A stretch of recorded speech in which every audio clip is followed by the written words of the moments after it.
Let us solve a cost minimization problem. Given production function Q is equal to 100 times K. L, Q is the output, K is the units of capital employed, L is the units of labor employed. If price of labor is 30 per day and price of capital is 120 per day, what is the minimum cost of producing 400 units of output? Okay, so what we want to do, we want to minimize the cost. So what will be the cost? Cost will be equal to W times which is the wage rate into units of labor employed plus the rental rate of capital times units of capital employed. Now what is wage rate? That is the price of labor, which is 30 times L, plus what is the rental rate of capital? That is the price of capital per day, which is 120.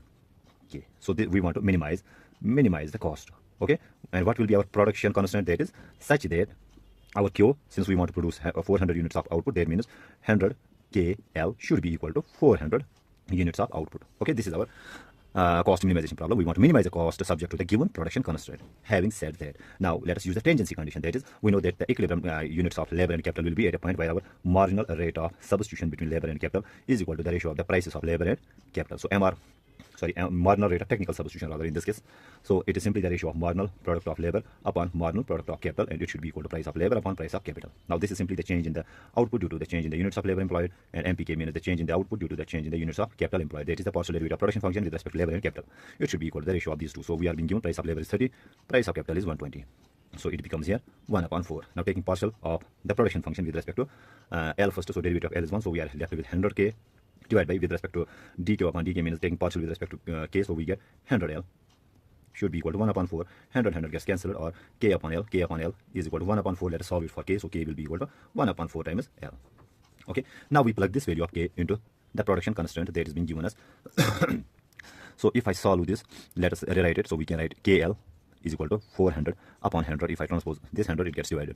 So KL is equal to 4, or let us solve it for L. So L will be equal to 4 upon k. Okay, or what we do, let us plug k, the value of k here. So L is equal to, so we have 4 divided by k is equal to L upon 4. So we get here L upon 4. Solving further, it is 4 upon 1 into 4 upon L. So 4 4s are 16. So we will get here L will be equal to 16 divided by L, or cross multiply here, L square will be equal to 16, or L will be equal to 4. That means units of, so how do we got 4? So it is simply transpose the square, it becomes root, so L will be equal to under root 16, which is equal to 4. Now units of capital employed will be equal to K, will be equal to 1 upon 4 times the value of L, which is 4. So 4 gets cancelled, we are left with K is equal to 1. That means we need 4 units of labor with 1 unit of capital.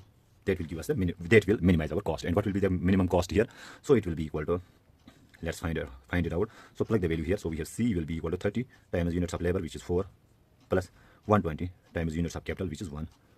Or our minimum cost will be equal to 3 4, it is 120 plus 120. So cost will be equal to 240. That will be the minimum cost. I hope I make myself clear in this video. Thank you.